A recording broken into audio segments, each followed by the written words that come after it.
আচ্ছা, কি অবস্থা সবার? আশা করি সবাই ভালো আছো এবং সুস্থ আছো। সো কাজ ক্ষমতা শক্তি লেকচার 6-এ সবাইকে স্বাগতম জানাচ্ছি।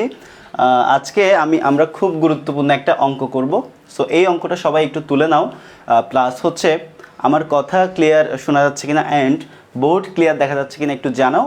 আর হচ্ছে যারা যারা এখনও ক্লাসে জয়েন করো নাই তোমরা কাইন্ডলি ক্লাসে জয়েন করো। আর যারা যারা এখনও জয়েন করতে পারে নাই, যারা যারা জয়েন করেছো তারা ওদেরকে একটু মেনশন করে দাও। আর আমার কথা ক্লিয়ার শোনা যাচ্ছে কিনা, বোর্ড ক্লিয়ার দেখা যাচ্ছে কিনা একটু জানাও। যারা যারা আসসালামু আলাইকুম জানিয়েছো সবাইকে ওয়ালাইকুম আসসালাম। আশা করি তোমরা সবাই ভালো আছো এবং সুস্থ আছো। সো আজকে আমরা কাজ ক্ষমতা শক্তি লেকচার 6 নিয়ে চলে আসছি। একটা খুবই গুরুত্বপূর্ণ ম্যাথ গত ক্লাসের কনসেপ্টের বেসিসে দিয়েছি, বাট গত ক্লাসের কনসেপ্টটা যা ছিল এই কনসেপ্টটাও সেম, বাট গত ক্লাসে ছিল আমার একটা ইটকে আনুভূমিক অবস্থা থেকে উলম্ব অবস্থানে তুলতে হবে। এখানে আমি কি করলাম, ইটের জায়গায় একটা সিলিন্ডারকে রেখে দিলাম, রাইট? একটা সিলিন্ডারকে আমরা কি করব, আনুভূমিক অবস্থা থেকে উলম্ব অবস্থানে তুলব, কি পরিমাণ কাজ করতে হবে ওই জিনিসটা। আর হচ্ছে কি এখানে ম্যাথ করার জন্য আমাদের যেই কোয়ান্টিটিসগুলো লাগবে ওই কোয়ান্টিটিসগুলো দেওয়া আছে। তো তোমরা সবাই একটু চলে আসো, আমরা ক্লাসটা খুব দ্রুতই শুরু করে দিব। ওকে, আশা করি সবাই চলে এসেছো। যারা যারা এখনও আসো নাই একটু মেনশন করে দাও, ফ্রেন্ডদেরকে একটু মেনশন করে দাও যাতে সবাই চলে আসে। আচ্ছা, তাহলে খুব ভালো করে খেয়াল করো, গত ক্লাসে আমরা পড়েছিলাম কখন ভর কেন্দ্রের সরণ হিসাব করতে হয়। যখন একটা অবজেক্টের প্রত্যেকটা বিন্দু ভরের সরণ, তুমি যখন একটা অবজেক্টকে কি করবা, ডিসপ্লেস করবা, একটা অবজেক্টকে তুমি যখন ডিসপ্লেস করবা তখন যদি প্রত্যেকটা বিন্দু ভরের সরণ যদি সমান না হয় তখন আমাকে কি করতে হতো, একটা অ্যাভারেজ ডিসপ্লেসমেন্ট বা একটা গড় সরণ হিসাব করতে হতো। সো ওই গড় সরণটাই হচ্ছে কি ভার কেন্দ্রের সরণ। সো আমরা গত ক্লাসের মধ্যে দেখছিলাম যে একটা ইটকে আমি আনুভূমিক অবস্থা থেকে যখন উলম্ব অবস্থানে তুলব তখন আমাদের ভার কেন্দ্রের সরণটা হিসাব করতে হতো। আর আমরা তখন এই যে ইটটা যখন আনুভূমিক অবস্থানে ছিল তখন ভার কেন্দ্রটা কাজ করতেছিল T/2-তে। যখন আমি উলম্ব অবস্থায় নিয়ে গেছি, গত ক্লাসের লেকচার লাস্ট ম্যাথটা একটু দেখো তাহলে বুঝতে পারবা। যখন আমি উলম্ব অবস্থানে নিয়ে গেছিলাম তখন আমাদের ভার কেন্দ্রটা কাজ করতেছিল L/2-তে। সো ডিসপ্লেসমেন্টটা কতটুকু ছিল, ফাইনাল মাইনাস ইনিশিয়াল, সো ছিল L/2 মাইনাস T/2। ওই জিনিসটা ক্যালকুলেট করে আমরা কি করে ফেলছিলাম, ভার কেন্দ্রের সরণটা হিসাব করে ফেলেছিলাম। সো এখন আমরা কি করলাম, ইটের জায়গায় একটা সিলিন্ডার বসাই দিলাম। ইটের জায়গায় আমরা কি করলাম, একটা সিলিন্ডার বসাই দিলাম। সো সিলিন্ডারটাকে আমি আনুভূমিক পজিশন থেকে উলম্ব পজিশনে নিয়ে যাব, মানে হরাইজন্টাল পজিশন থেকে আমি ভার্টিক্যাল পজিশনে নিয়ে যাব। সো আমাকে কি পরিমাণ কাজ করতে হবে, তাহলে আসো কোয়েশ্চেনে কি বলা আছে, নির্দিষ্ট ভরের একটা সিলিন্ডারের দৈর্ঘ্য হচ্ছে 150 সেন্টিমিটার। একটা সিলিন্ডার যার লেন্থ হচ্ছে 150 সেন্টিমিটার আর ব্যাসার্ধ হচ্ছে 10 সেন্টিমিটার। সিলিন্ডারটিকে আনুভূমিক অবস্থান থেকে উলম্ব অবস্থানে তুলতে, আনুভূমিক অবস্থা থেকে উলম্ব অবস্থানে তুলতে কি পরিমাণ কাজ করতে হবে, সিম্পল একটা কোয়েশ্চেন। এখন দেখো এখানে আরও কিছু কোয়ান্টিটিস দেওয়া আছে, যে সিলিন্ডারটার প্রতি মিটারে ভর হচ্ছে 3.5 কেজি আর ঘনত্ব হচ্ছে 7.8 গ্রাম পার সিসি।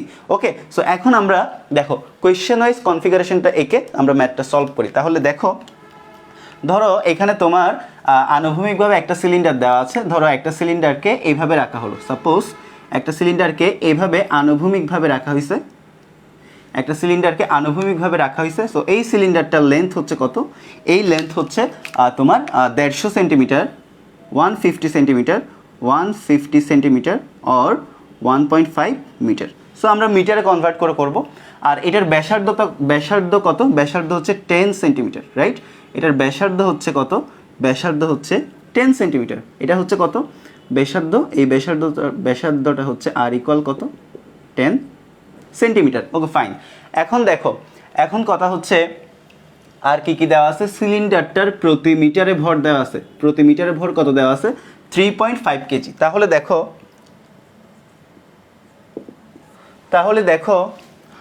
প্রতি মিটারে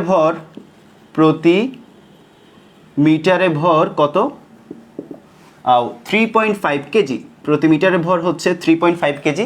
তাহলে সিলিন্ডারটা টোটাল কত মিটার, 1.5 মিটার। তাহলে 1.5 মিটারে ভর কত, 1.5 মিটারে ভর হবে, তুমি প্রতি মিটারের ভরের সাথে টোটাল লেন্থ মাল্টিপ্লাই করে দাও, তাহলে টোটাল অ্যামাউন্ট অফ মাস তুমি কি করে ফেলতে পারবা, সিলিন্ডারটার ক্যালকুলেট করে ফেলতে পারবা। সো 3.5 ইন্টু 1.5 কত চলে আসে, 5.25 চলে আসে। হ্যাঁ, সো আমরা কি করলাম, আমরা সিলিন্ডারটার টোটাল ভর কত, তাহলে এই সিলিন্ডারটার ভর হচ্ছে কত, 5.25 কেজি। সো অর্থাৎ লিখো, সুতরাং সিলিন্ডারের ভর কত বের হয়ে গেল। আমরা স্টেপ বাই স্টেপ আগাবো, খুবই কনসেপচুয়াল একটা ম্যাথ। দেখো, সুতরাং সিলিন্ডারের ভর কত, সিলিন্ডারের ভর এম ইকুয়াল কত, এম ইকুয়াল হচ্ছে 5.25 কেজি। আরেকটা কোয়ান্টিটিস আমাদের দেওয়া আছে, যেটা হচ্ছে সিলিন্ডারটার ঘনত্ব দেওয়া আছে। আরেকটা কোয়ান্টিটিস দেওয়া আছে, যেটা হচ্ছে সিলিন্ডারটার ঘনত্ব 7.8 গ্রাম পার সিসি। সো দেখো সিলিন্ডারটার ঘনত্ব হচ্ছে, দেখো তাহলে আমাদের কি দেওয়া আছে, ঘনত্ব দেওয়া আছে। ঘনত্ব কত, ঘনত্ব হচ্ছে তোমার 7.8 গ্রাম পার সিসি। তাহলে দেখো, সো আমরা ঘনত্বকে গ্রাম পার সিসিকে আমরা কিলোগ্রাম পার মিটার কিউবে নিয়ে যাব। তাহলে দেখো 7.8, দেখো এই জিনিসগুলো অনেকেই তুমি ইউনিট কনভার্সনগুলো অনেকেই ভুল করে থাকো। সো এই জিনিসটা আমি একটু ভেঙে দেখাচ্ছি। দেখো তাহলে 7 গ্রাম ডিভাইডেড বাই কত, 1 সিসি। সো আমরা সবাই জানি যে 1 সিসি সমান হচ্ছে 1 সিএম কিউব, রাইট? আমরা সবাই জানি 1 সিসি সমান হচ্ছে কত, 1 সিএম কিউব। আমি জাস্ট জিনিসটা একটু ভেঙে দেখাচ্ছি যাতে করে সবাই বুঝো।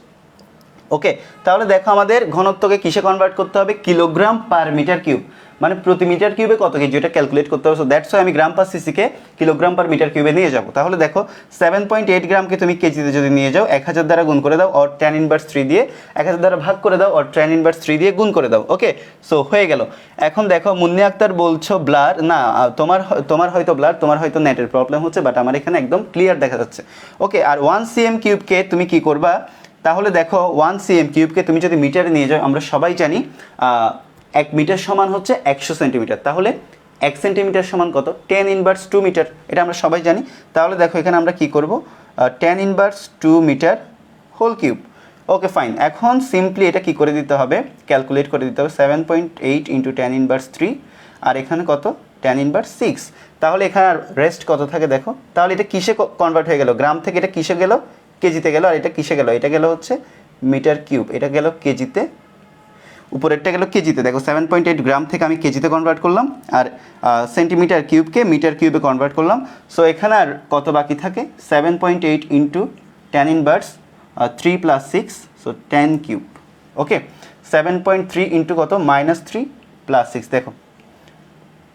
ওকে, সো এখন দেখো -3 প্লাস 6 দ্যাট ইজ কত, 7.8 into 10 cube kilogram per metre cube. So আমরা কি করলাম, আমরা ঘনত্বটা হিসাব করলাম। এই জিনিসটা আমার এত ভেঙে না দেখালো হতো, বাট অনেকেই ইউনিট কনভার্সনগুলো বুঝো না। সো আমি সবার কথা চিন্তা করে ভেঙে দেখাইছি। ওকে, তাহলে দেখো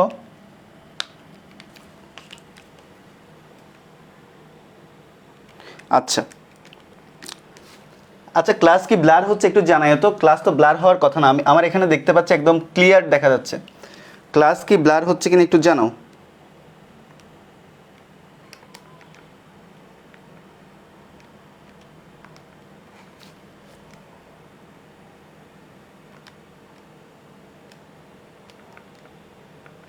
ক্লাস ব্লার হচ্ছে কিনা একটু জানাইও।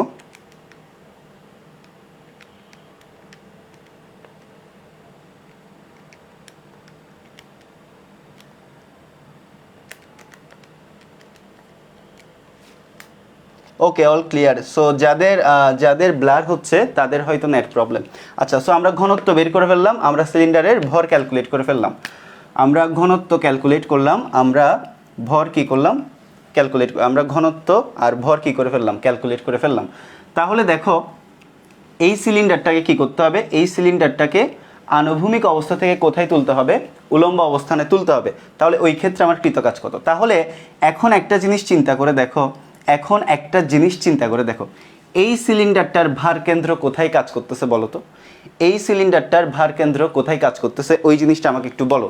এই সিলিন্ডারটার ভার কেন্দ্র কোথায় কাজ করতেছে, দেখো আমাদের এই জিনিসটা হচ্ছে টোটাল, এই টোটাল জিনিসটা কত বলো তো। আচ্ছা, এটা হচ্ছে এল, এটা হচ্ছে কত, এল। এখন যখন সিলিন্ডারটাকে আমি আনুভূমিক অবস্থানে রাখলাম, এইভাবে যখন রাখলাম, তখন বলো সিলিন্ডারটার ভার কেন্দ্র কোথায় কাজ করতেছে। তাহলে আমরা সবাই জানি এই সিলিন্ডারটার মধ্যে যদি আমি একটা অক্ষ চিন্তা করি, এই সিলিন্ডারটার মধ্যবিন্দু বরাবর আমি একটা যদি অক্ষ চিন্তা করি, তাহলে দেখো এই যে এই অক্ষটার এই দুইটা অক্ষ যদি আমি চিন্তা করি, তাহলে এই যে ছেদবিন্দুতে আমার ভার কেন্দ্রটা কাজ করতেছে। তাহলে দেখো এতটুকু হচ্ছে আমার আর, তাহলে এতটুকু আমার আর, তাহলে এটা টোটাল কত? এটা টোটাল হচ্ছে টোয়াইস আর। সো টোয়াইস আর এর অর্ধেকে আমার ভারকেন্দ্রটা কাজ করবে না? সো আমার ভারকেন্দ্রটা অ্যাকচুয়ালি আনুভূমিক অবস্থান থেকে আর দূরত্বে কাজ করতেছে যখন সিলিন্ডারটা আনুভূমিক পজিশনে ছিল বা আনুভূমিক অবস্থানে ছিল। এটা হচ্ছে আনুভূমিক অবস্থা, এটা হচ্ছে অনুভূমিক অবস্থা, এটা হচ্ছে কি? এটা হচ্ছে আনুভূমিক অবস্থা। এখন চিন্তা করে দেখো সিলিন্ডারটাকে তুমি কি করবা? আনুভূমিক অবস্থা থেকে উলম্ব অবস্থানে তুলবা। তাহলে দেখো আনুভূমিক অবস্থায় আমার ভারকেন্দ্র কাজ করতেছে ভূমি থেকে 8 দূরত্বে। আনুভূমিক অবস্থায় ভারকেন্দ্রটা কাজ করতেছে কোথায়? ভূমি থেকে কোথায়? 8 দূরত্বে কাজ করতেছে। বিকজ তুমি চিন্তা করে দেখো, তুমি যদি এই কর্নার থেকে যদি এই কর্নারে আর এই কর্নার থেকে এই কর্নারে যদি একটা ডায়াগোনাল আঁকো, সো ডায়াগোনাল বা কর্ণের ছেদবিন্দুটাই হচ্ছে ভারকেন্দ্র, রাইট? সিলিন্ডারটা আনুভূমিক অবস্থানে ছিল, তুমি সিলিন্ডারের কর্ণদ্বয়ের এই যে এই কর্নার থেকে এই কর্নার, এই কর্নার থেকে এই কর্নারে যদি একটা দুইটা ডায়াগোনাল আঁকো বা কর্ণ আঁকো, ওই কর্ণ দুইটার ছেদবিন্দুতে কাজ করবে ভারকেন্দ্র। সো এই বিন্দুটা আমরা দেখতে পাচ্ছি ভূমি থেকে কত দূরত্ব অবস্থিত। দেখো এই পজিশনটা হচ্ছে কত? এই পজিশনটা হচ্ছে আর, তাহলে এই পজিশনটা হচ্ছে আর। টোটাল কত? টোটাল হচ্ছে টোয়াইস আর, তাহলে টোয়াইস আর এর অর্ধেকে ভারকেন্দ্র কাজ করবে কত? আর। ওকে, সো সিলিন্ডারটা যখন আনুভূমিক অবস্থানে আছে তখন ভারকেন্দ্র কাজ করতেছে আর বিন্দুতে। সো এখন ভারকেন্দ্রটা কোথায়? আনুভূমিক অবস্থানে ভারকেন্দ্রটা আছে ধরো এই যে এখানে হচ্ছে ভারকেন্দ্র। এখন তুমি এই সিলিন্ডারটাকে কি করবা? আনুভূমিক অবস্থান থেকে উলম্ব অবস্থানে তুলবা। সো চলো এই সিলিন্ডারটাকে আমি এখন কি করব? দেখো আনুভূমিক অবস্থান থেকে, দেখো আনুভূমিক অবস্থান থেকে কি করতেছি? উলম্ব অবস্থানে তুললাম। ওকে, এই সিলিন্ডারটাকে আমি কি করলাম? ওকে, আরেকটু মোটা নিই, বিকজ এই সিলিন্ডারটা একটু চিকন, এই সিলিন্ডারটা একটু মোটা হয়ে যাচ্ছে। তো দেখো এই সিলিন্ডারটাকে আমি এখন কি করলাম? আনুভূমিক অবস্থা থেকে কি করলাম? উলম্ব অবস্থানে তুলে নিলাম। তাহলে দেখো এখন আমার এটা হচ্ছে রেডিয়াস, এখন আমার রেডিয়াস হচ্ছে এটা, আর এটা হচ্ছে কত? এটা হচ্ছে লেন্থ। এই লেন্থটা কতটুকু ছিল? এই লেন্থটা ছিল, সাপোজ ধরো এই লেন্থটা ছিল এল। এই লেন্থ কত? লেন্থ হচ্ছে কত? লেন্থ হচ্ছে ধরো এল, লেন্থ হচ্ছে ধরো এল। এখন একটা জিনিস চিন্তা করে দেখো, এগুলো হচ্ছে কত? এগুলো হচ্ছে আর। ওকে, যখন তুমি আনুভূমিক অবস্থান থেকে উলম্ব অবস্থানে তুলে ফেলছো, এখন ভারকেন্দ্রটা কোথায় কাজ করতেছে? সো এটা আমরা সবাই জানি, গত ক্লাসে শিখছিলাম। এখন তুমি এই দিক বরাবর আর এই দিক বরাবর যদি একটা ডায়াগোনাল এঁকে দাও, তাহলে এই দুইটা ডায়াগোনালের কোথায়? এই দুইটা ডায়াগোনালের ছেদবিন্দুতে ভারকেন্দ্রটা কাজ করতেছে। সো দেখো আমার পুরোটা হচ্ছে এল, আর এই যে ছেদবিন্দুটা কাজ করতেছে L/2-তে, তাহলে আমার ভারকেন্দ্রটা কোথায় কাজ করবে? ভারকেন্দ্রটা কাজ করবে এই যে এখান থেকে কোথায়? সারফেস থেকে কোথায়?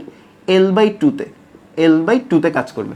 সো এখন তুমি চিন্তা করে দেখো, ভারকেন্দ্রটা ইনিশিয়ালি ছিল এখানে, এটা হচ্ছে ভারকেন্দ্রের ইনিশিয়াল পজিশন, এটা হচ্ছে কি?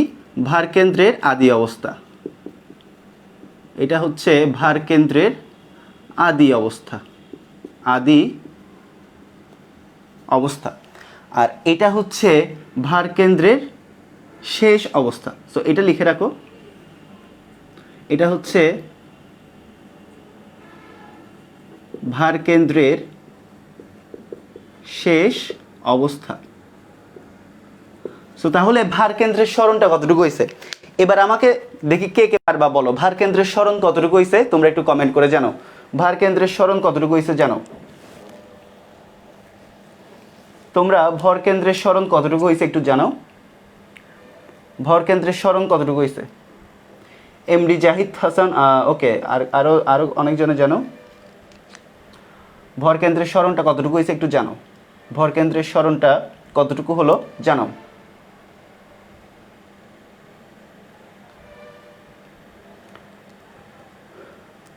ওকে, মোটামুটি তোমরা সবাই কারেক্ট অ্যান্সার করেছো যে ভারকেন্দ্রের সরণটা কাজ করতেছে L/2 - R। দেখো আমার ইনিশিয়ালি ভারকেন্দ্রটা ছিল এখানে, যারা বুঝো নাই তাদের জন্য। ইনিশিয়ালি ছিল তোমার ভূমি থেকে 8 দূরত্বে, ফাইনালি গেছে ভূমি থেকে L/2 দূরত্বে। তাহলে ভারকেন্দ্রটা অ্যাকচুয়ালি কতটুকু সরছে দেখো, ভারকেন্দ্রটা এখানে ছিল না?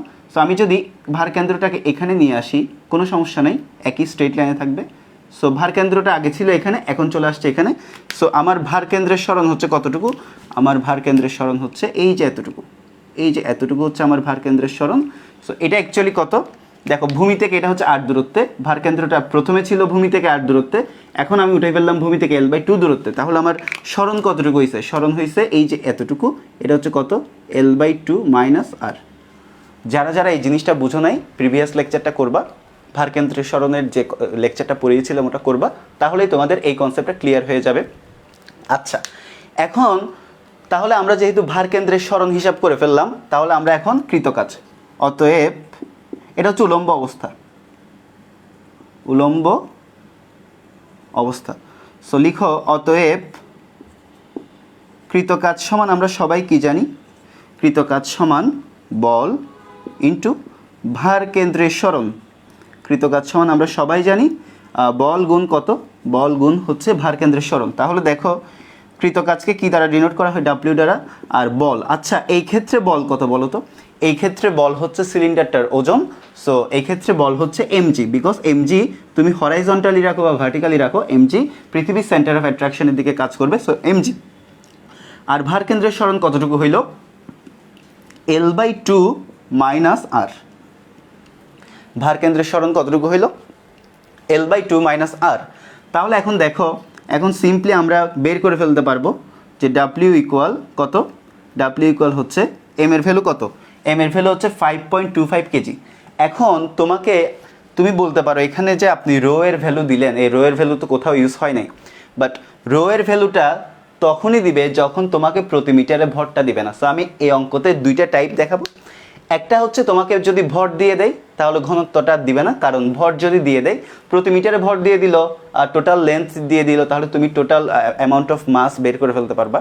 সো যদি তোমাকে প্রতি মিটারে ভর দেওয়া না থাকে, যদি তোমাকে নির্দিষ্ট ভরে সিলিন্ডার বলা থাকে, সেক্ষেত্রে তোমার ঘনত্বটা দেওয়া থাকবে। সো ঘনত্বটা দিয়ে তোমার সিলিন্ডারের আয়তন বের করে ভরটা হিসাব করতে হবে। সো ওইটাও দেখাবো। আপাতত আমরা ঘনত্বটা বাদ দিয়ে অঙ্কটা যদি করি, তাহলে আমাদের এম কত? এম হচ্ছে আমরা দেখতে পাচ্ছি কত? 5.25 কেজি, 5.25। আর জি হচ্ছে কত? 9.8। আর এল এর ভ্যালু কত? এল হচ্ছে 1.5/2। আর হচ্ছে কত? আর এখানে হচ্ছে তোমার ব্যাসার্ধ হচ্ছে 10 সেন্টিমিটার, অর্থাৎ 0.1 মিটার। সো এই জিনিসটা ক্যালকুলেট করলে যা আসবে তা হচ্ছে আমাদের, আচ্ছা নিচেরটা দেখা যাচ্ছে না তাই না? আচ্ছা নিচেরটা দেখা যাচ্ছে না, সমস্যা নেই, নিচেরটা দেখা না গেলে সমস্যা নেই, আমি একটু উপরের দিকে করাচ্ছি। ঘনত্বের কাজ কি একটু এখনই বুঝতে পারবা, ঘনত্বের কাজ কি এখনই বুঝতে পারবা। ওকে, আমি এখানে দেখাচ্ছি জিনিসটা। আচ্ছা ঘনত্ব কত ছিল এটা একটু মাথায় রাখো, ভর কত ছিল একটু মাথায় রাখিও। সো এখন দেখো ডাব্লিউ ইকুয়াল কত? ডাব্লিউ ইকুয়াল হচ্ছে mg। এই জিনিসটা আমি এখানে করতেছি। সো এম এর ভ্যালু কত? এম এর ভ্যালু ছিল হচ্ছে কত? এটা হচ্ছে 1.5 ইন্টু কত? 3.5। সো 5.25। ওকে, 5.25 ইন্টু 9.8 ইন্টু এল এর ভ্যালু হচ্ছে 1.5/2 - 0.1। সো এটা ক্যালকুলেট করলে যা আসবে, কত আসে দেখো, এটা ক্যালকুলেট করলে যা আসবে তাই হচ্ছে রেজাল্ট। তাহলে 5.25 ইন্টু 9.8 ইন্টু কত? 1.5/2 - 0.1। সো এটা ক্যালকুলেট করলে কত আসে? এটা ক্যালকুলেট করলে আসে হচ্ছে 33.4 জুল, 33.4 জুল। এখন এটা আশা করি সবাই বুঝতে পারছো, এটা সবাই বুঝছো কিনা একটু জানাও। এটা আশা করি সবাই বুঝতে পারছো।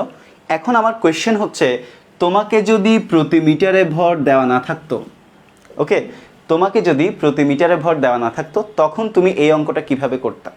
প্রতি মিটারে ভর দেওয়া না থাকলে আরেকটু ডিটেলসে যাইতে হইতো। তাহলে দেখো তোমাকে যদি প্রতি মিটারে ভরটা ধরো দেওয়া নেই, সাপোজ এখন ধরো আমাদের এতটুকু কনসেপ্টের কোনো কি হবে না, এই কনসেপ্টের কোনো গরমিল হবে না, এটা ঠিকই থাকবে। কারণ তুমি হরাইজন্টাল পজিশন থেকে যখন ভার্টিক্যাল পজিশনে তুলবা, তোমার এই কনসেপ্টটা ঠিকই থাকবে, এই কনসেপ্টের কোনো চেঞ্জ আসবে না। তাহলে আমি ধরো এই জিনিসটা মুছে দিলাম, ধরো আমি এখন কি প্রতি মিটারে ভরটা দিলাম না, তাহলে তুমি কিভাবে ক্যালকুলেট করবা দেখো। তাহলে তোমাকে কি করতে হবে? সো ডাব্লিউ ইকুয়াল কত? mg l/2 - r। তাহলে দেখো ডাব্লিউ ইকুয়াল হচ্ছে mg into l/2 - r। So এখন m এর ভ্যালু কত? m এর ভ্যালু তো আমরা জানি না, বাট আমরা জানি m সমান ভর সমান আয়তন গুণ ঘনত্ব। সো রো ভি ঘনত্ব গুণ আয়তন ইন্টু g l/2 - r। এখন এগুলো মুছে দাও। রো এর ভ্যালুটা মাথায় রাখবা 7.8 × 10³ 7.8 × 10³ কিলোগ্রাম পার মিটার কিউব। ওকে, এখন দেখো আমাদের রো এর ভ্যালু হচ্ছে কত? রো এর ভ্যালু হচ্ছে, আচ্ছা রো এর ভ্যালুটা পরে বসাই, রো এর ভ্যালুটা পরে বসাই। এখন দেখো রো ইন্টু ভি কত? সিলিন্ডারের আয়তনের সূত্র কি? পায়ের স্কোয়ার এইচ। আমরা সবাই জানি সিলিন্ডারের আয়তন হচ্ছে পায়ের স্কোয়ার এইচ। সো এখানে এইচ হবে না, এখানে হবে কি এল, পায়ের স্কোয়ার এল ইন্টু জি, আর এখানে হচ্ছে কত? L/2 - R। সো রো এর ভ্যালু দেওয়া আছে, রো এর ভ্যালু কত? 7.8 × 10³ কিলোগ্রাম পার মিটার কিউব। আর পাই, আর এর ভ্যালু দেওয়া আছে কত? 0.1 হোল স্কোয়ার ইন্টু এল এর ভ্যালু দেওয়া আছে কত? এল এর ভ্যালু হচ্ছে কত? এল এর ভ্যালু হচ্ছে ধরো কত কত কত কত ছিল? 1.5 পায়ের স্কোয়ার এল ইন্টু জি এর ভ্যালু হচ্ছে 9.8, আর এল এর ভ্যালু হচ্ছে কত? 1.5/2 মাইনাস কত? আর এর ভ্যালু হচ্ছে 0.1। সো এখন তোমার ক্যালকুলেট করলে কত আসে দেখো। সো দুই টাইপের হতে পারে, ওই টাইপে এক মান হতে পারে, প্রতি মিটার কিউবে ভর দেওয়া থাকলে এই ক্ষেত্রে তুমি সরাসরি ভর দিয়ে করে ফেললা, ওই টাইপে একটা মান হতে পারে।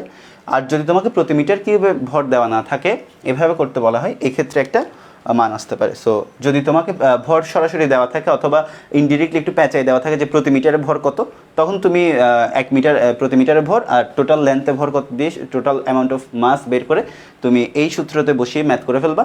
অথবা তোমাকে যদি ঘনত্ব দেওয়া থাকে, প্রতি মিটারে ভর যদি দেওয়া না থাকে, সেক্ষেত্রে তোমাকে এই প্রসেসটা ফলো করতে হবে যে ভর সমান আয়তন গুণ ঘনত্ব, ঘনত্ব দেওয়া আছে সাইলিন্ড্রিক্যাল শেপ যেহেতু এটার আয়তন হচ্ছে পায়ের স্কোয়ার এল, জি এর জায়গায় জি, আর ভার কেন্দ্রের সরণ তো L/2 - R আছে। সো এই ক্ষেত্রে আমাদের কত কৃতকাজ কত সেই জিনিসটা বের হয়ে গেল। তাহলে দেখো এটা হচ্ছে 7.8 × 10³ ওকে ইন্টু কত? পাই আর square L into G into কত? 1.5/2 মাইনাস 0.1। সো এই জিনিসটা ক্যালকুলেট করলে আমার চলে আসতেছে 2341.39 জুল, 2341.39 জুল। সো এটাই হচ্ছে আমাদের total amount of work done. So তোমাকে এই অঙ্ক থেকে আসলে দুইটা ম্যাথ দেখালাম, সো তোমাকে যে টাইপ দিবে তুমি ওই টাইপে করে দিবা। সো এই জিনিসটা আশা করি সবাই বুঝতে পারছো। সবাই একটু তুলে নাও, সবাই একটু তুলে নাও, এই জিনিসটা আশা করি সবাই বুঝতে পারছো।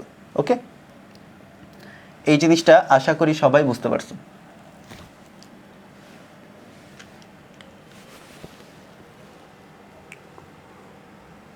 সবার লেখা হলে একটু ডান লিখো, তাহলে আমি নেক্সট ম্যাথে চলে যাব। সবার লেখা শেষ হলে একটু ডান লিখিও, তাহলে আমি নেক্সট ম্যাথে চলে যাব। ঠিক আছে ভাইয়া, একই ম্যাথে দুই রকমের অ্যান্সার এই কারণেই আসবে কারণ আমি র্যান্ডম ভ্যালু ইউজ করেছি। এই ম্যাথটা আসলে আমি নিজেই বানাইছি যে ইট থেকে কোথায়, ইট থেকে হচ্ছে ইট হচ্ছে আনুভূমিক থেকে উলম্ব। সো আমি সেমভাবে চিন্তা করলাম একটা সিলিন্ডারকে যদি আনুভূমিক থেকে উলম্বে রাখা যায় তখন কি হবে, তোমরা অন্য একটা কিছু দিয়ে চিন্তা করবা, হতে পারে। আমি প্রথমে যখন তোমাকে প্রতি মিটার কিউবে ভর দিয়ে দিছি, একটা র্যান্ডম ভ্যালু দিয়ে দিছি, তোমার একটা র্যান্ডম ভ্যালু আসছে। আবার যখন আমি তোমার গ্রাম ঘনত্ব দিয়ে হিসাব করছি, দেখো আমি যখন ঘনত্ব হিসাব করতেছিলাম এখানে ঘনত্বের মানটাও দিছি আমি একটা র্যান্ডম ভ্যালু, প্রতি মিটারে ভরটাও দিছি র্যান্ডম ভ্যালু। আমি ঘনত্ব আর ভরটা একসাথে চিন্তা করে দিই নাই, আমি র্যান্ডম ভ্যালু ইউজ করছি ম্যাথের ক্ষেত্রে। ম্যাথ যেহেতু আমি নিজেই বানাইছি, সো ম্যাথটাতে আমি র্যান্ডম ভ্যালু ইউজ করছি। সো র্যান্ডম ভ্যালু ইউজ করার কারণে আমার এখানেও মান দুইটাতে দুই রকম আসছে।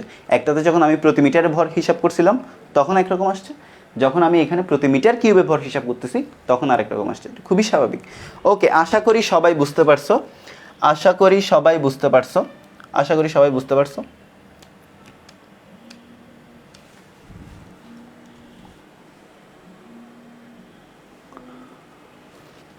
ঠিক আছে, তাহলে মুছে দিচ্ছি। সো যারা বুঝো নাই, যারা একদম প্রথম থেকে ক্লাসে ছিল না, তারা ক্লাস শেষে আরেকবার একটু রিওয়াইন্ড করবা, তাহলেই হয়ে যাবে। আচ্ছা, তোমাদেরকে আরেকটা কনসেপ্ট পড়াইছিলাম। সো ওই কনসেপ্ট ওয়াইজ একটা ম্যাথ করাই, যে পড়াইছিলাম হচ্ছে n সংখ্যক ইট একটার উপর একটা একটার উপর একটা একটার উপর রাখতে কৃত কাজ কত। সো ওই কনসেপ্টটা পুরোটা পড়িয়ে তোমাদেরকে একটা শর্টকাট দেখিয়েছিলাম। তো শর্টকাটটা কে কার কার মনে আছে একটু জানাও, যে n সংখ্যক ইট একটার উপর একটা রাখতে কৃত কাজ কত। n সংখ্যক ইট একটার উপর একটা রাখতে কৃত কাজ কত। যারা যারা প্রিভিয়াস ক্লাসটা করো নাই, প্রিভিয়াস ক্লাসের এই কনসেপ্টটা পড়ানো হয়েছিল, সো যারা যারা প্রিভিয়াস ক্লাসটা করো নাই তারা এই ক্লাসটা বুঝবে না। সো তোমরা যারা যারা নতুন ক্লাস করছো তাদের প্রতি একটাই রিকোয়েস্ট, কাজ ক্ষমতা শক্তিতে আমি আগে প্রিভিয়াস লেকচারগুলোতে অনেকগুলো কনসেপ্ট পড়াইছি, যত ধরনের ক্ষেত্রে কাজ বের করা যায় মোটামুটি সব ধরনের ক্ষেত্রে দেখিয়েছি, অ্যান্ড সামনে আরও দেখাবো। তোমাদের প্রতি একটা রিকোয়েস্ট হচ্ছে, তোমরা আমার রিসেন্ট ক্লাসগুলো করার আগে প্রিভিয়াস ক্লাসগুলো সব কমপ্লিট করে দেন রিসেন্ট ক্লাসগুলো করতে আসবা, তাহলে তোমরা ম্যাথগুলো ইজিলি বুঝতে পারবা, আদারওয়াইজ তোমাদের জন্য এটা প্যারা হয়ে যাবে। ঠিক আছে, তাহলে এখন আমরা ওকে, তাহলে এখন দেখো, ওকে নুসরাত জাহান সাদিয়া শর্টকাটটা একদম কারেক্টলি বলেছো যে NC2 MgH। তাহলে আমরা কি পড়ছিলাম যে n সংখ্যক ইট, এগুলো আগের পড়া, n সংখ্যক ইট একটির উপর একটি রাখতে কৃতকাজ। সো আমি কোয়েশ্চেন লিখে দিব, তোমরা হাতের মধ্যে জাস্ট ক্যালকুলেটরটা নিয়ে ক্যালকুলেটর চিপে চিপে কি করবা, অ্যান্সার করবা। ঠিক আছে, দেখি তোমরা কতটুকু লেখাপড়া করছো। তো দেখো, n সংখ্যক ইট একটির উপর একটি রাখতে কৃতকাজ,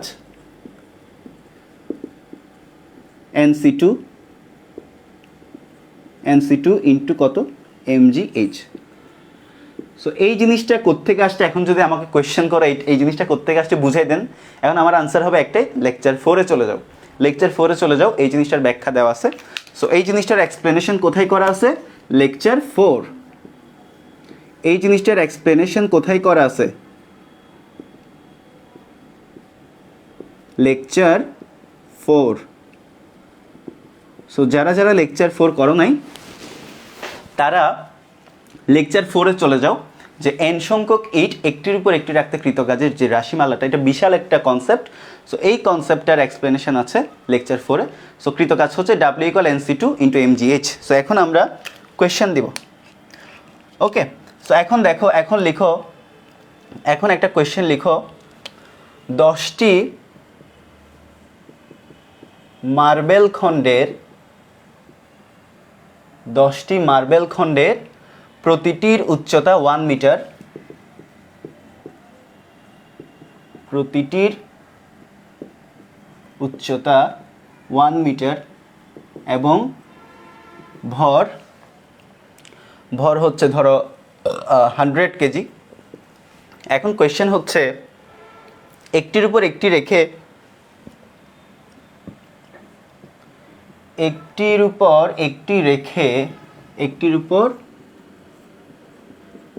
একটি রেখে 10 মিটার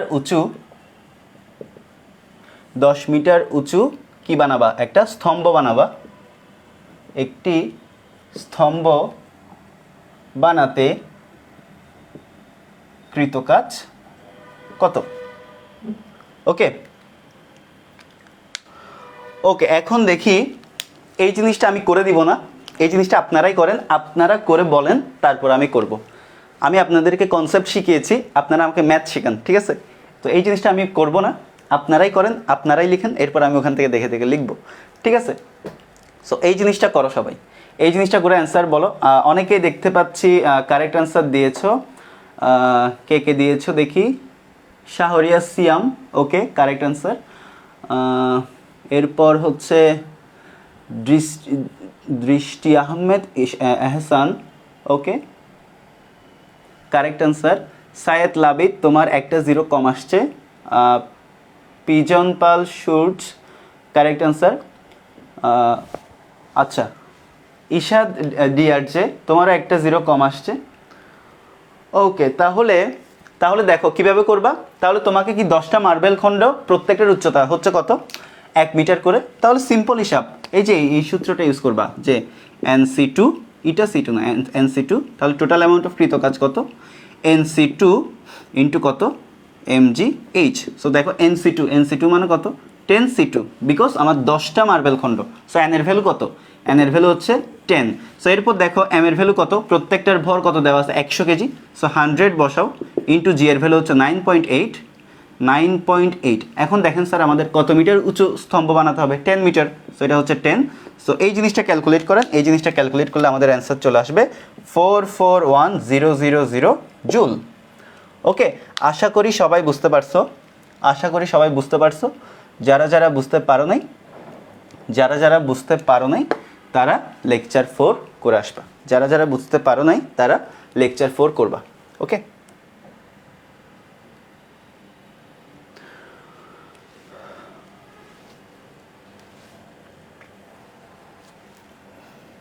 ওকে, আশা করি বুঝতে পারছো। সো এরপরে আরেকটা ম্যাথ দিচ্ছি, আমি কোয়েশ্চেন লিখবো, তোমরা অ্যান্সার করবা। আমি কোয়েশ্চেন লিখবো, তোমরা হচ্ছে অ্যান্সার করবা, ঠিক আছে? তাহলে পরের কোয়েশ্চেনটা হচ্ছে দেখো, 10টা ইট, সেম কোয়েশ্চেন। আচ্ছা, সেম কোয়েশ্চেনটা দিয়ে লাভ নাই, আমি ডিফারেন্ট একটা কোয়েশ্চেন দেই তোমাদেরকে, কি হতে পারে। আচ্ছা, একটু ঘুরাই দেই, হ্যাঁ। তাহলে লিখো চারটি ঘনকাকৃতির, একটু ঘুরাই দেই, 4টি ঘনকাকৃতির পাথরখণ্ডের প্রতিটির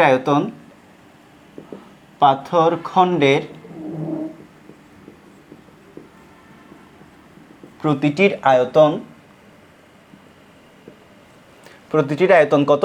0.125 কত ধরো মিটার কিউব, এবং তাদের প্রতিটির ধরো ভর হচ্ছে 250 কেজি। প্রত্যেকটার ভর হচ্ছে কত? 250 কেজি। ওকে, তাহলে এখন দেখো এদের একটির উপর একটি রেখে স্তম্ভ প্রস্তুত করতে কৃতকাজ কত? ফাস্ট করে ফেলো। এদের যাদের বুদ্ধি আছে তারা ক্যালকুলেটারেই কি করে দিতে পারবা, রেজাল্ট বলে দিতে পারবা। এদের একটির উপর একটি রেখে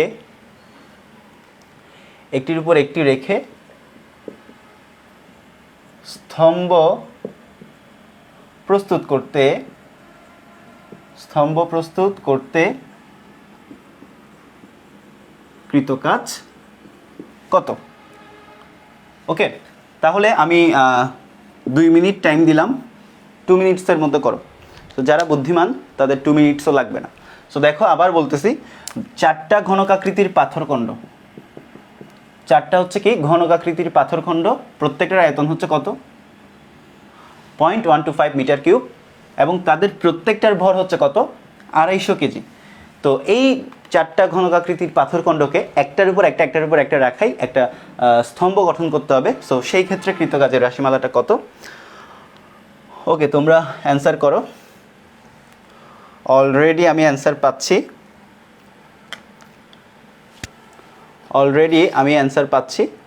ওকে,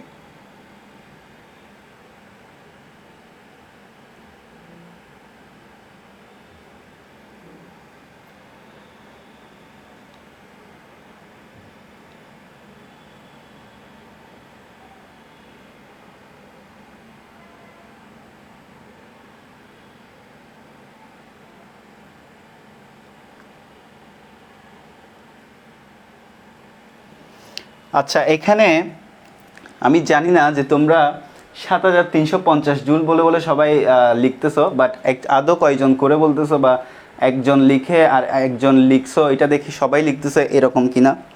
ওকে, সো আমি একটু দেখি কার অ্যান্সার কীরকম আসে। ওকে,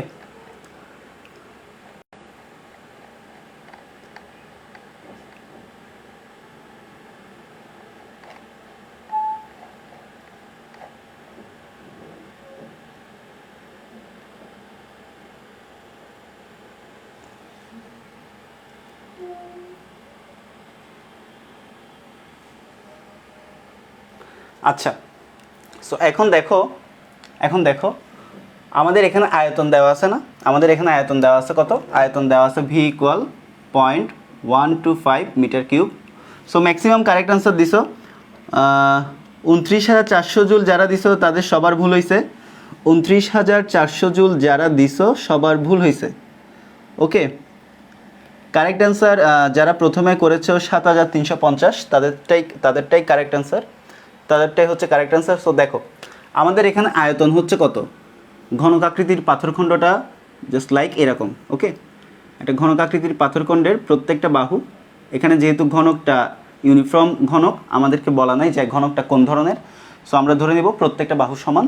সো এটা হচ্ছে দৈর্ঘ্য, এটা হচ্ছে প্রস্থ, আর এটা হচ্ছে উচ্চতা। সো তুমি দৈর্ঘ্য, প্রস্থ, উচ্চতা গুণ করলে কি পাবা? আয়তন পাবা। তাহলে তোমাকে যদি উচ্চতা বের করতে হয়, এই আয়তনটাকে কি করতে হবে? আয়তনটাকে আমার কী করতে হবে, আয়তনটাকে আমার ধরো প্রত্যেকটা সেম, প্রত্যেকটা আর্ম সেম, সো এটাও এ, এটাও এ, ওকে, আর এটাও হচ্ছে কত, এ। আমি ধরে নিলাম এগুলো হচ্ছে এইচ, আমি ধরে নিলাম এগুলো হচ্ছে ধরো এইচ ধরে নিলাম, এইচ, ওকে। সো আয়তন সমান আমরা জানি length into breadth into height কত, 0.125 metre cube. So h cube equal কত, 0.125 মিটার কিউব। সো দেয়ারফর আমাদের এইচের ভ্যালু কত আসবে, কিউব রুট ওভার 0.12 কত, 125। সো এখন আমাদের এইচের ভ্যালু কত আসবে দেখো, এইচের ভ্যালু আসবে হচ্ছে কিউবিক রুট কত আসে, 0.125। সো কত আসে, ওকে 0.5, আমাদের এইচের ভ্যালু আসে হচ্ছে 0.5। আচ্ছা 0.5 এইচের ভ্যালু আসছে 0.5 মিটার। তাহলে আমাদের এইচের ভ্যালু কত, আমাদের এইচের ভ্যালু হচ্ছে 0.5 মিটার। সো এখন আমাদের কৃত কাজ বের করতে হবে, ডাব্লিউ ইকুয়াল কত, NC2 mgh। সো এন এর ভ্যালু কত, এন এর ভ্যালু হচ্ছে 4C2, এম এর ভ্যালু কত, এম হচ্ছে 250 কেজি, রাইট, এম হচ্ছে কত 250 কেজি। তাহলে 250 ইন্টু জি হচ্ছে 9.8 ইন্টু আমাদের এইচ এর ভ্যালু কত, এইচ এর ভ্যালু হচ্ছে 0.5। সো এটা ক্যালকুলেট করো, এটা ক্যালকুলেট করলে আমাদের রেজাল্ট চলে আসবে। সো দেখো 4C2, যারা যারা ক্যালকুলেটারে সি লিখতে পারো না তাদেরকে বলি, দেখো প্রথমে 4 দিবা, তারপর শিফট দিয়ে, শিফট যাদের 991 ES প্লাস ক্যালকুলেটার তারা প্রথমে কি করবা, প্রথমে হচ্ছে তারা 4 দিবা, 4 দিয়ে শিফট চাপবা, শিফট বাটনটা প্রেস করবা, শিফট বাটনটা প্রেস করে তোমরা ডিভাইডেশন চিহ্নটা দিবা, সি চলে আসবে। ওকে 4C2 ইন্টু কত 250 ইন্টু কত 9.8 ইন্টু 0.5, সেটা ক্যালকুলেট করলে চলে আসে হচ্ছে 7350 জুল, 7350 জুল। এটা ক্যালকুলেট করলে চলে আসে আমাদের 7350 জুল। ওকে, সো আশা করি তোমরা সবাই বুঝতে পারছো।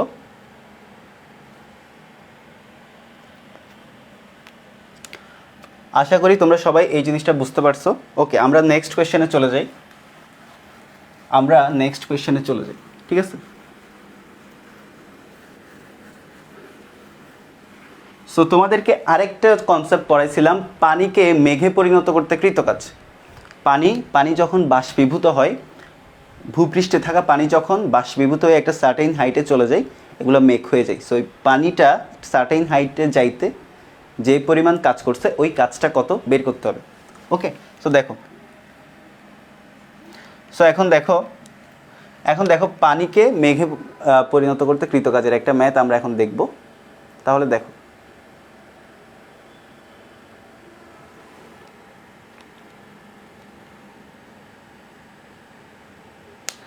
আচ্ছা তাহলে দেখো একটা কোয়েশ্চেন লিখো, সেটা হচ্ছে মেঘের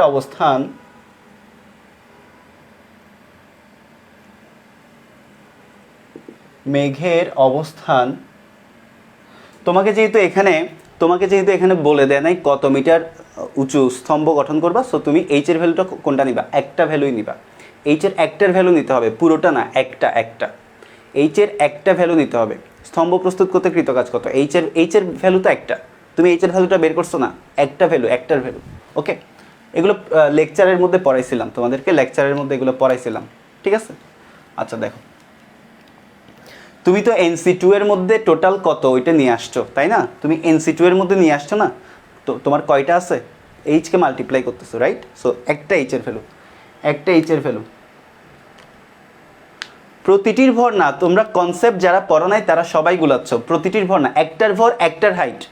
NC2 এর মধ্যে সব কিছু চলে আসছে, টোটাল কয়টা NC2 এর মধ্যে চলে আসছে, NC2 এর মধ্যে কিন্তু চলে আসছে সবগুলা। ওকে, সো যারা কনসেপ্টটা আগে 4 নাম্বার লেকচারটা আগে পড়ো নাই তাদের ভুল হচ্ছে, একটার ভর একটার হাইট। ওকে, গত ম্যাথে 10 মিটার কেন নিছি, বিকজ ওখানে বলা ছিল যে 10 মিটার উঁচু স্তম্ভ বানাইতে হবে, এখানে তো বলা নেই, তাই না? গত ম্যাথে বলা ছিল। কোয়েশ্চেনগুলো দেখো কি লেভেলের প্যাঁচ, কোয়েশ্চেন যেগুলো সলভ করাচ্ছি প্রত্যেকটা কোয়েশ্চেনে কিন্তু প্রচুর পরিমাণ প্যাঁচ। প্রিভিয়াস যে ম্যাথটা করাইছিলাম ওখানের মধ্যে আমাকে স্পেসিফিক বলে দিছিল যে কত মিটার বানাইতে হবে, সো যত মিটার বানাইতে হবে আমি অত মিটারের জন্য হাইট নিব, আর যদি বলা না থাকে কনসেপ্টে পড়াইছিলাম যে একটার জন্য হাইট নিতে হবে, ঠিক আছে? কত নং লেকচারে এসব পড়াইছি? তুমি কি ঘুম থেকে উঠে ক্লাস করতে আসছো? কত নং লেকচারে পড়াইছি? তোমরা প্রত্যেক লেকচারটা করলে তো পাওয়ার কথা। সো ঘুম থেকে উঠে যদি ক্লাস করতে আসছো এই অবস্থায় হবে। লেকচার 4-এ পড়াইছিলাম এই কনসেপ্ট, ঠিক আছে?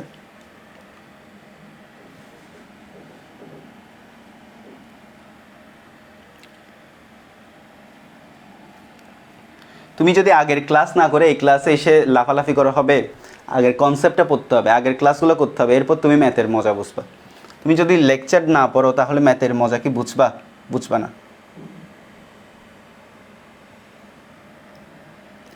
ওকে, তাহলে দেখো যে কোয়েশ্চেনটা দিচ্ছিলাম, মেঘের অবস্থান ভূমি হতে 1 কিলোমিটার উচ্চতায়, মেঘের অবস্থান ভূমি হতে 1 কিলোমিটার উচ্চতায়, ঠিক আছে? মেঘের অবস্থান হচ্ছে ভূমি হতে 1 কিলোমিটার উচ্চতায় এবং এই উচ্চতা থেকে বৃষ্টিপাত ঘটায়, এবং এই উচ্চতা থেকে বৃষ্টিপাত ঘটায়, এই অবস্থা থেকে বৃষ্টিপাত ঘটায়। ওকে ফাইন, এই অবস্থা থেকে বৃষ্টিপাত ঘটায়। এত কল দেয় কে? এই অবস্থা থেকে বৃষ্টিপাত ঘটে, ঠিক আছে? তাহলে এখন দেখো, বৃষ্টির পানি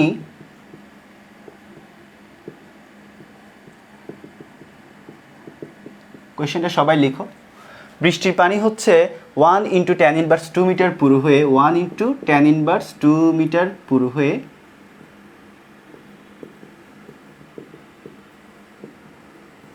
বৃষ্টির পানি 1 × tan ইনভার্স 2 মিটার পুরু হয়ে 1 কিলোমিটার স্কয়ার জায়গা 1 কিলোমিটার স্কয়ার জায়গা আবৃত করলে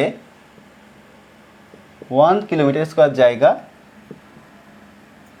আবৃত করলে মেঘের পানি তুলতে কি পরিমাণ কাজ?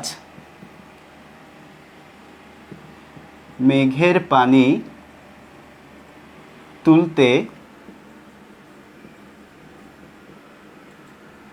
কি পরিমাণ কাজ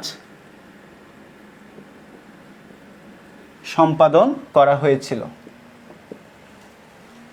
কি পরিমাণ কাজ সম্পাদন করা হয়েছিল? ওকে, সো এটাই হচ্ছে আমাদের কোয়েশ্চেন। কারা কারা পারবা তারা আগে করো, করে অ্যান্সার বলো, এরপর আমি করাই দিচ্ছি। সো এই কনসেপ্টটা পড়াইছিলাম পানিকে মেঘে পরিণত করতে অথবা মেঘকে পানিতে পরিণত করতে কৃতকাজ। এটা মেবি আমি লেকচার 3-তে পড়াইছিলাম, অর লেকচার 3 অথবা 4, যে কোনো একটা হবে। সো তোমরা এখন এটা সলভ করবা যে মেঘের অবস্থান ভূমি হতে, ধরো একটা সারফেস হতে 1 কিলোমিটার উচ্চতায় মেঘ অবস্থিত। সো এই উচ্চতা থেকে বৃষ্টিপাত ঘটায়, মানে 1 কিলোমিটার অবস্থায় থাকা মেঘগুলা বৃষ্টি হয়ে পড়বে। সো বৃষ্টির পানিটা 1 × tan ইনভার্স 2 মিটার পুরু হয়ে, মানে বৃষ্টির পানির পুরুত্ব হচ্ছে কত? 1 × tan inverse 2 metre 1 kilometre square জায়গা আবৃত করলে মেঘের পানি তুলতে কি পরিমাণ কাজ করতে হবে? মেঘের পানি তুলতে কি পরিমাণ কাজ করতে হবে? ওকে,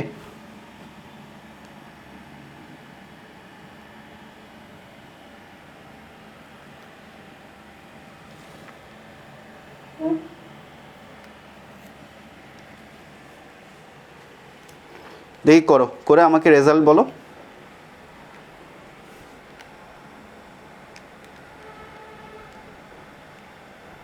করে আমাকে রেজাল্ট বলেন, তারপর আমি দেখতেছি কত আসে।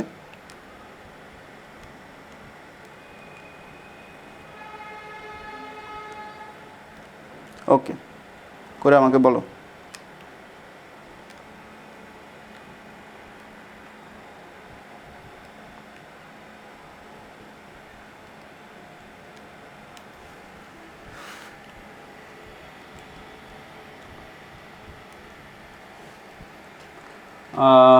এখনও কারেক্ট অ্যান্সার দেখতে পাচ্ছি না, সো করে বলো রেজাল্ট কত আসে।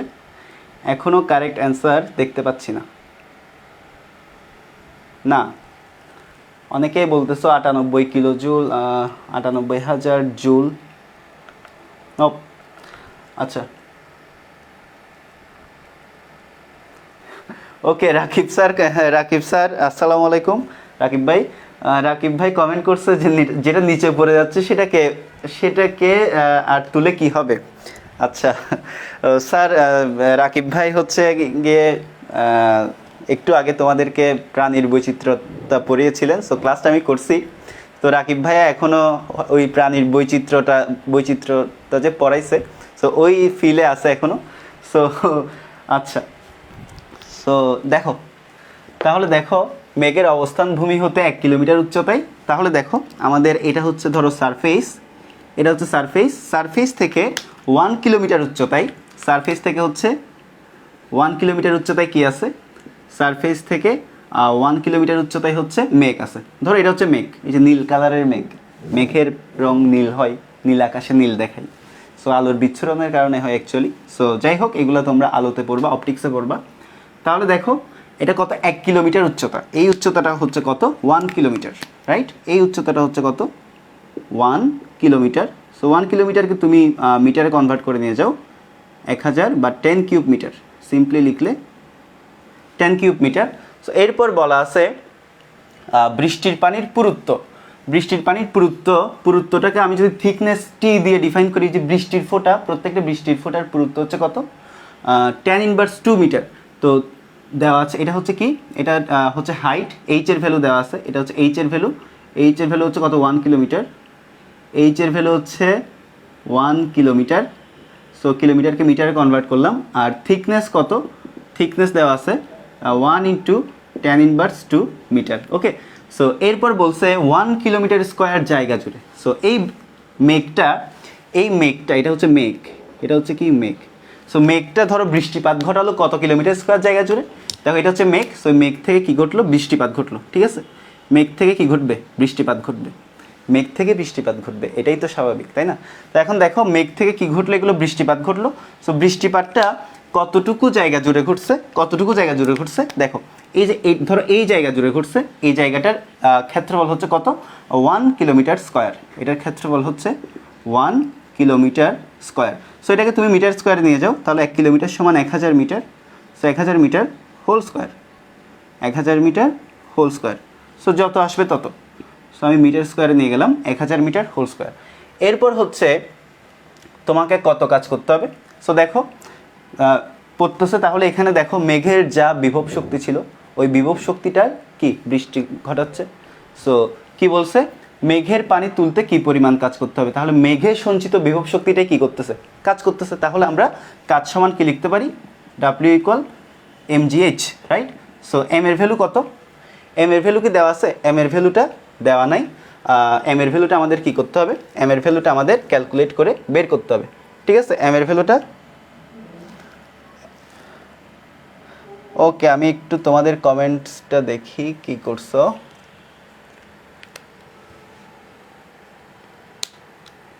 আচ্ছা তাহলে দেখো এম সমান আমরা সবাই জানি ρv/gh। এরপর দেখো রো ইন্টু ভি কত, এই যে আয়তন সমান কি, আয়তন সমান হচ্ছে ক্ষেত্রফল গুণ পুরুত্ব। আয়তন সমান আমরা সবাই জানি ক্ষেত্রফল গুণ পুরুত্ব।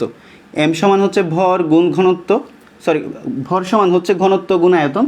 এম সমান ρv, এম সমান হচ্ছে ρv মানে আয়তন গুণ ঘনত্ব। সো আয়তন কত, আয়তন হচ্ছে ক্ষেত্রফল গুণ পুরুত্ব, আর GH ফিক্স থাকবে বাস। এখন রো কি, রো হচ্ছে মেঘ থেকে যে বৃষ্টিপাত ঘটতেছে, বৃষ্টিগুলো অ্যাকচুয়ালি কি পানি, ওকে বৃষ্টিগুলো হচ্ছে কি পানি।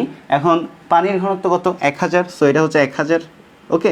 আর এ কত, এ হচ্ছে 1000 হোল স্কোয়ার, 1000 হোল স্কোয়ার। এরপর আমাদের টি কত, এই যে পুরুত্ব দেওয়া আছে, টি হচ্ছে tan inverse 2। এরপর জি কত 9.8, এইচ কত, এইচ হচ্ছে 10 কিউব। সো এখন এই জিনিসগুলো তুমি যদি multiply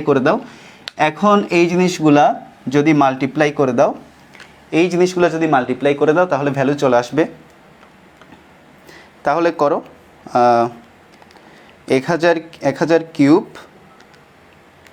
okay, into p-2 tan inverse -2 10 to the power -2 9.8 10 cube.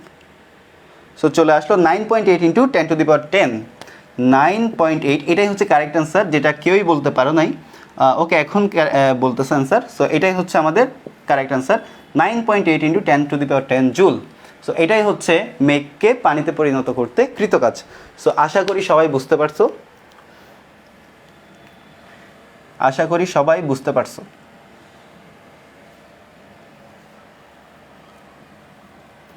আশা করি সবাই বুঝতে পারছো। ওকে,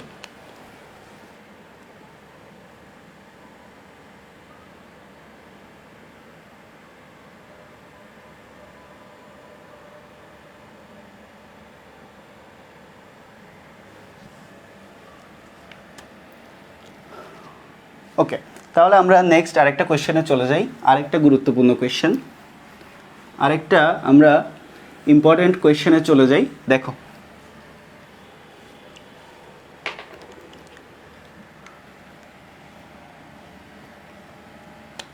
তাহলে দেখো, একটি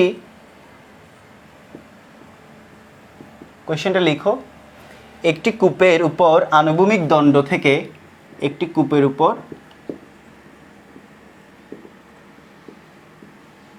আনুভূমিক দণ্ড থেকে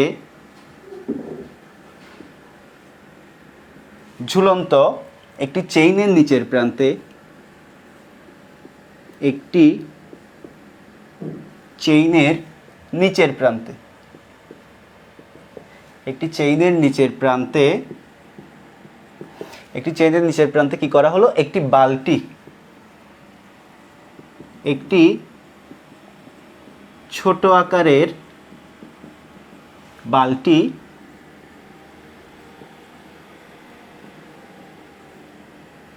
সংযুক্ত করা হলো। ওকে, ফাইন। একটা কূপের মধ্যে একটা চেইন দিয়ে আমি নিচে দিয়ে একটা ছোট আকারের বালতি কি করলাম? সংযুক্ত করলাম। সো কূপের পানির গভীরতা হচ্ছে 20 মিটার, ঠিক আছে?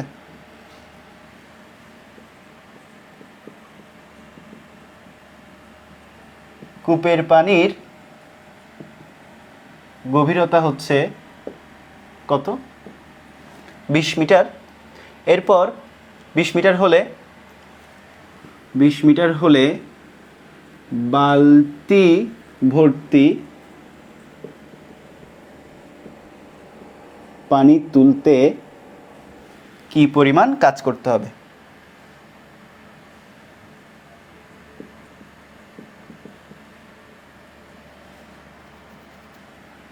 কি পরিমাণ কাজ করতে হবে, ঠিক আছে? তাহলে দেখো, একটা কূপের উপর আনুভূমিক দণ্ড থেকে ঝুলন্ত একটা চেইনের নিচের প্রান্তে একটা ছোট আকারের বালতি সংযুক্ত করা হলো। কূপের পানির গভীরতা হচ্ছে 20 মিটার হলে বালতি ভর্তি পানি তুলতে কি পরিমাণ কাজ করতে হবে? সো এখন আরেকটা ইনফো লিখো যে চেইনের প্রতি মিটারের ভর হচ্ছে 2 কেজি। চেইনের প্রতি মিটারে ভর 2 কেজি এবং পুরো বালতির ভর হচ্ছে 10 কেজি। ওকে, কোয়েশ্চেনটা সবাই লিখে নাও, কোয়েশ্চেনটা সবাই লিখে নাও।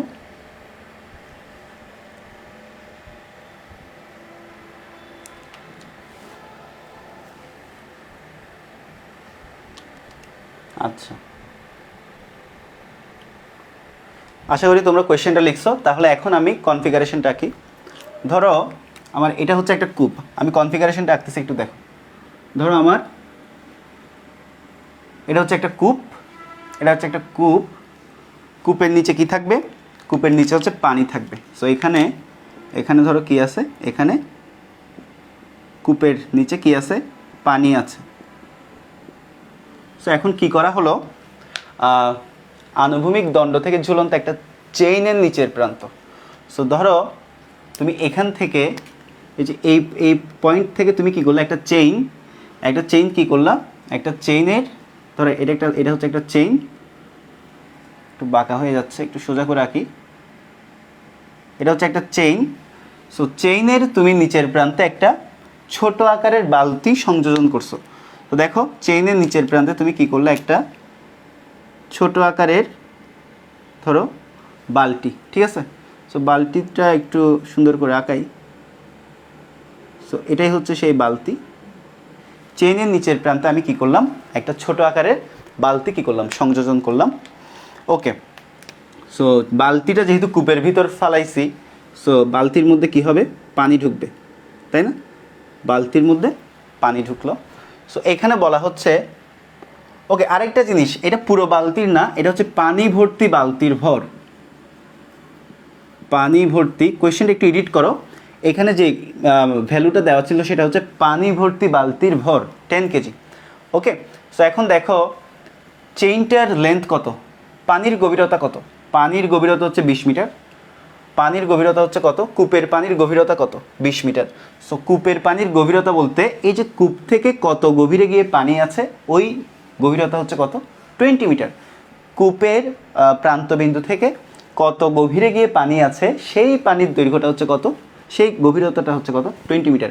সো কূপের গভীরতা যত, চেইনটা তুমি কূপের মুখ থেকে ঠিক ততটুকু ফেলছো না, তাহলে চেইনের দৈর্ঘ্যটাও তত। কূপের গভীরতা সমান কি, চেইনের দৈর্ঘ্য, কারণ তুমি কূপের মুখ থেকে, বলা হয়েছে কি একটি কূপের উপর আনুভূমিক দণ্ড থেকে। সো এখানে একটা আনুভূমিক দণ্ড ছিল, এই দণ্ড থেকে তুমি কি করছো, একটা চেইন ফেলছো। তাহলে এখান থেকে আমরা লিখতে পারি না যে কূপের গভীরতা সমান চেইনের দৈর্ঘ্য। সো লিখো কূপের গভীরতা, আচ্ছা এইদিকে লিখি যে সলিউশন করতেছি। ওকে, সো কূপের গভীরতা সমান হচ্ছে চেইনের দৈর্ঘ্য। সো চেইনের দৈর্ঘ্য হচ্ছে কত, চেইনের দৈর্ঘ্য হচ্ছে 20 মিটার, রাইট। সো চেইনটার দৈর্ঘ্য হচ্ছে কত, এই চেইনটার দৈর্ঘ্য হচ্ছে 20 মিটার। সো কত, 20 মিটার। এখন দেখো প্রতি মিটারে ভর দেওয়া আছে 2 কেজি, তাহলে লিখো চেইনের তাহলে মোট ভর কত, দেখো প্রতি মিটারে ভর, মাস পার ইউনিট কত, 2 কেজি। প্রতি মিটারে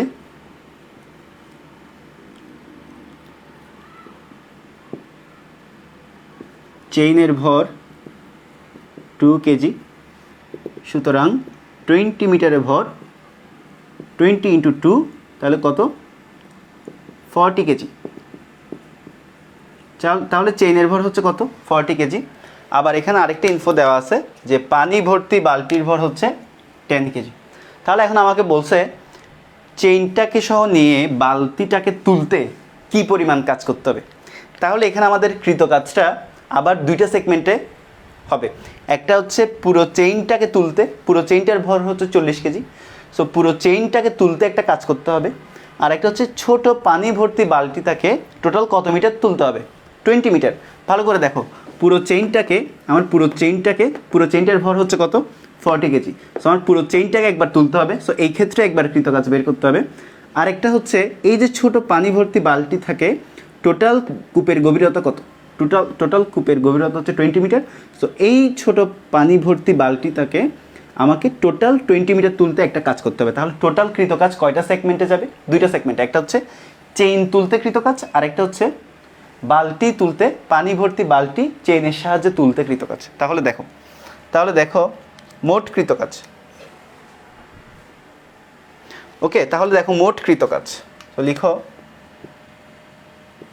মোট কৃতকাজ সমান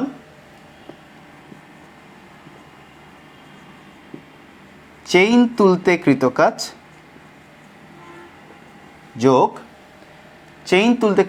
যোগ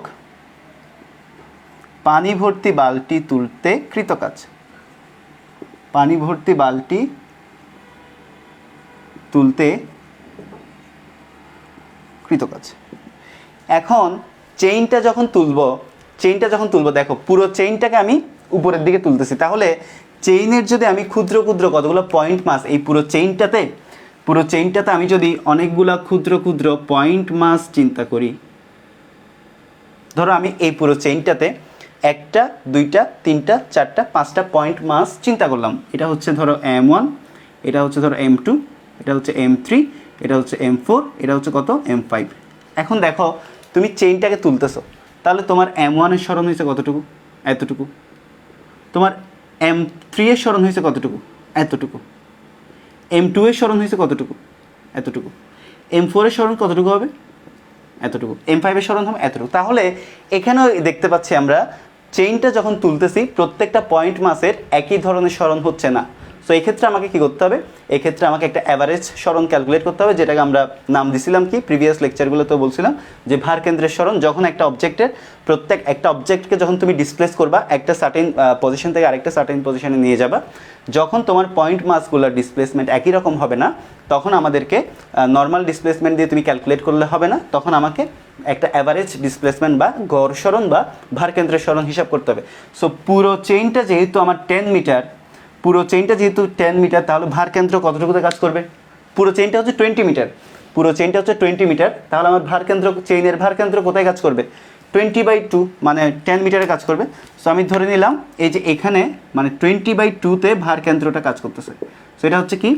এটা হচ্ছে ভার কেন্দ্রের সরণ, এটা হচ্ছে চেইনের ভার কেন্দ্রের সরণ, চেইনের ভার কেন্দ্রের সরণ। সো চেইনের ভার কেন্দ্রের সরণ কত?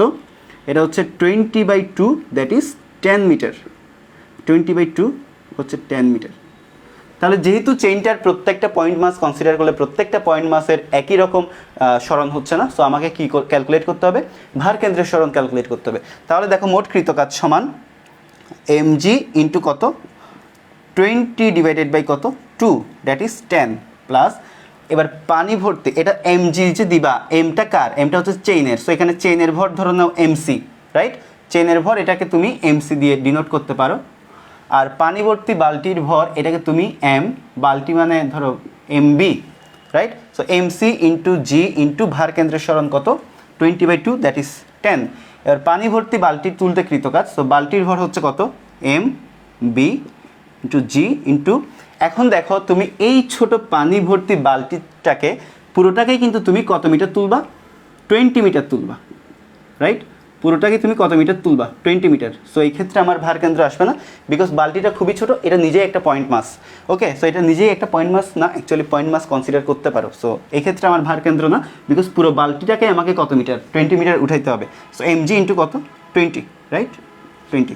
সো এখন দেখো আমাদের চেইনের ভর কত? আমাদের চেইনের ভর হচ্ছে টোটাল কত? টোটাল চেইনের ভর কত ছিল? এই যে 40 কেজি। mc হচ্ছে 40 ইন্টু 9.8 ইন্টু 10 প্লাস mb কত? বালতির ভর কত? বালতির ভর হচ্ছে 10 কেজি। সো 10 ইন্টু 9.8 ইন্টু কত? 20। সো এই জিনিসগুলো ক্যালকুলেট করলে আমাদের মান চলে আসবে, ঠিক আছে? এই জিনিসটা ক্যালকুলেট করলে আমাদের ভ্যালু চলে আসবে। তাহলে কত আসে দেখি। ওকে, অনেকেই কারেক্ট অ্যান্সার করেছো, অনেকেই তোমরা কারেক্ট অ্যান্সার করেছো। 40 into 9.8 into 10 plus 10 into 9.8 into কত? 20। সো এই জিনিসটা ক্যালকুলেট করলে যা আসবে তাই হচ্ছে রেজাল্ট, 5880 জুল। সো এটাই হচ্ছে রেজাল্ট, যে 5880 জুল। সো এটাই হচ্ছে অ্যান্সার। আশা করি সবাই বুঝতে পারছো। সবার ক্লিয়ার কিনা একটু জানাও, সবার ক্লিয়ার কিনা একটু জানাও, সবার ক্লিয়ার কিনা একটু জানাও।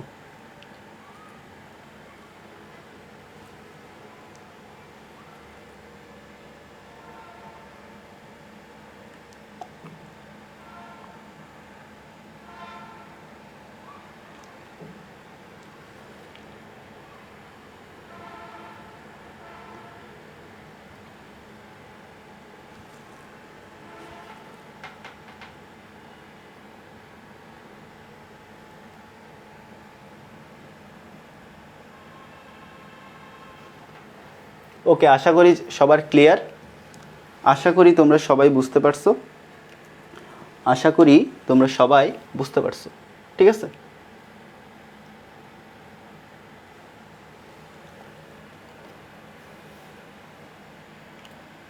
আচ্ছা, সো সবাই একটু জানাও আজকের ক্লাসকে এখানেই শেষ করব। অনেকেই বলতেছো যে আজকে অনেকেই 4-5টা ক্লাস করে ফেলছো। সো আজকের ক্লাসকে এখানেই শেষ করব কিনা জানাও, আজকের ক্লাস এখানেই শেষ করব কিনা জানাও। কূপের গভীরতা মানে কি? পানির লেভেল। হ্যাঁ, কূপের গভীরতা হচ্ছে মানে এই যে এখান থেকে পানির লেভেল পর্যন্ত গভীরতা, মানে কতটুকু গভীর পানির লেভেলের আগ পর্যন্ত, মানে কূপের একদম প্রান্তবিন্দু থেকে পানির লেভেল পর্যন্তই হচ্ছে কি গভীরতা। ওকে,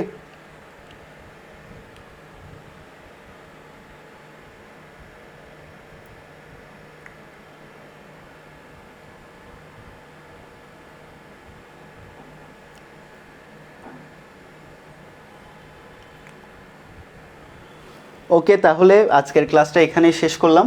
আশা করি যে যে ম্যাথগুলো করাইছি এগুলো সবাই বুঝতে পারছো। সো নেক্সট ক্লাসে তোমাদের সাথে দেখা হবে নতুন কনসেপ্ট নিয়ে। সো আজকের ক্লাসটা এখানেই শেষ। সবাই ভালো থাকো, সুস্থ থাকো। শুভরাত্রি সবাইকে।